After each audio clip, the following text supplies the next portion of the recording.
À 35 ans, Christine Fong est une jeune créatrice plutôt discrète. Mais derrière sa silhouette aussi frêle que sa voix, se cache une femme de talent et qui sait ce qu'elle veut. En même pas 3 ans, elle a su créer et imposer sa marque éponyme comme une future grande de la couture française. Grâce à un cursus mode béton, elle a étudié à l'Institut français de la mode et à l'école Dupéret et est passée par les plus grandes maisons. Christine Fong impose désormais son style arty dans le cercle très fermé des jeunes créateurs français. Avec un goût prononcé pour les tissus imprimés, les plissés ou les jeunes matières, Christine Fong a vite imposé son style et son parti pris. Une mode intemporelle, rencontre avec la relève des catwalks. J'aime la mode depuis toujours, depuis que je suis toute petite. Ma mère m'avait dit passe ton bac, après tu feras ce que tu voudras. Et au fur et à mesure, j'ai fait de l'art, puis après de l'art appliqué, puis après dans l'art appliqué. Je trouvais tout hyper intéressant. Et le plus intéressant, c'était le stylisme. Mon parcours professionnel, en fait, il est composé de nombreux stages dans des grandes maisons, chez Kenzo, chez Riquel, chez Gaultier, aussi avec Olivier Zam du magazine Purple. Et ensuite, mon expérience professionnelle, elle a commencé chez Christophe Lemaire, qui m'a embauchée en tant qu'assistante styliste.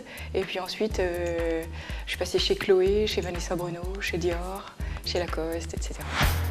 Forte de ses expériences et passages dans les plus grandes maisons, Christine Fong décide de se lancer.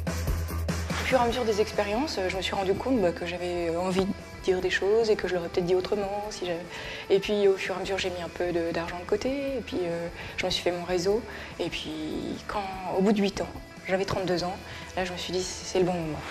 S'inspirant de la géométrie dans la nature et de l'art contemporain, sa ligne de vêtements est aussi fraîche qu'architecturale.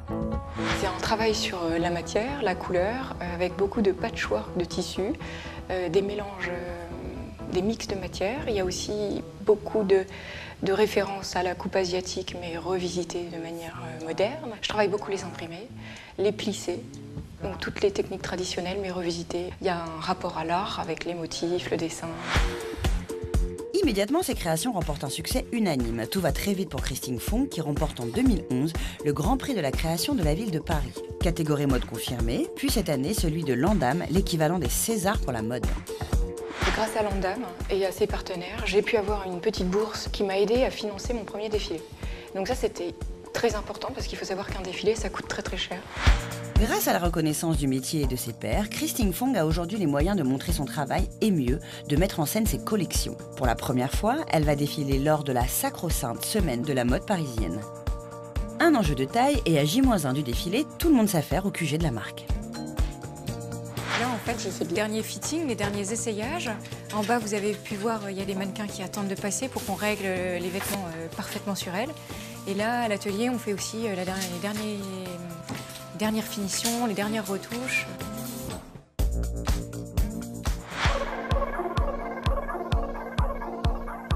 Paris, grand magasin, c'est le grand jour. Le calme de la veille a laissé place à une véritable effervescence. Les troupes de Christine Fong se sont multipliées et déployées sur 2 niveaux. À l'intérieur, coiffeurs, maquilleurs et responsables de collection s'activent autour des mannequins tandis que sur le toit, organisateurs et vigiles préparent l'endroit où se déroulera le grand événement. Ce que je crains vraiment depuis plusieurs journées, c'est qu'il pleuve. Parce qu'en fait, s'il pleut, c'est la catastrophe. S'il pleut, il n'y a pas de solution. Donc c'est les filles sous l'eau, les robes qui déteignent, les journalistes qui ne viennent pas et les photographes mouillés. Donc ça va pas du tout. Heureusement, pas d'incident à l'horizon. La créatrice gère comme une pro et n'aura pas de frayeur de dernière minute.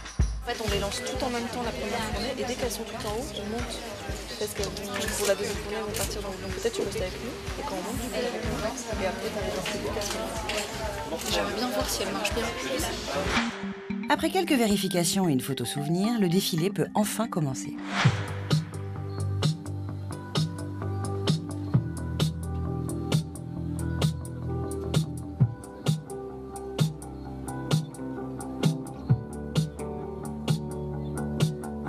Par rapport à la mise en scène, je l'ai voulu en cohérence avec le thème de ma collection qui était autour de l'eau. Et le thème de ma collection, c'était la lumière qui passe à travers l'eau et qui dessine sur la peau des dentelles de lumière. Et ça s'appelle Liquid Illusion. Et donc j'ai fait appel à des architectes qui sont des amis, et nous avons posé des miroirs d'eau sur tout le toit des Galeries Lafayette. Et ces miroirs d'eau reflètent à la fois la ville, le ciel et les filles qui marchent autour. Et on a créé une trame géométrique comme ça, et une déambulation. Et l'idée, c'était aussi d'offrir un moment de respiration et de suspension, un temps suspendu comme ça, entre ciel et terre. Sur les toits de Paris, les silhouettes ultra féminines défilent sans encombre dans une mise en scène originale et organique. Les dos se dévoilent tout autant que le talent de Christine Fong qui réussit son entrée et par la grande porte.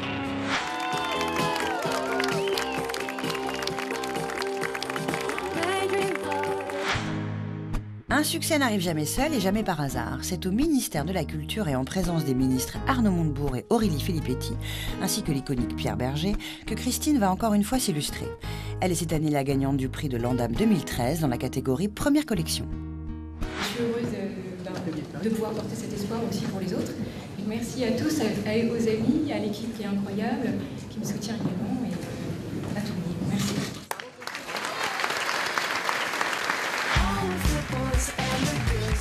Avant elle, ce sont Jérémy Scott, Felipe Oliveira Batista ou encore Martin Margiela qui ont remporté ce prix. Une reconnaissance du métier, une aide financière, mais surtout la promesse d'un avenir foisonnant.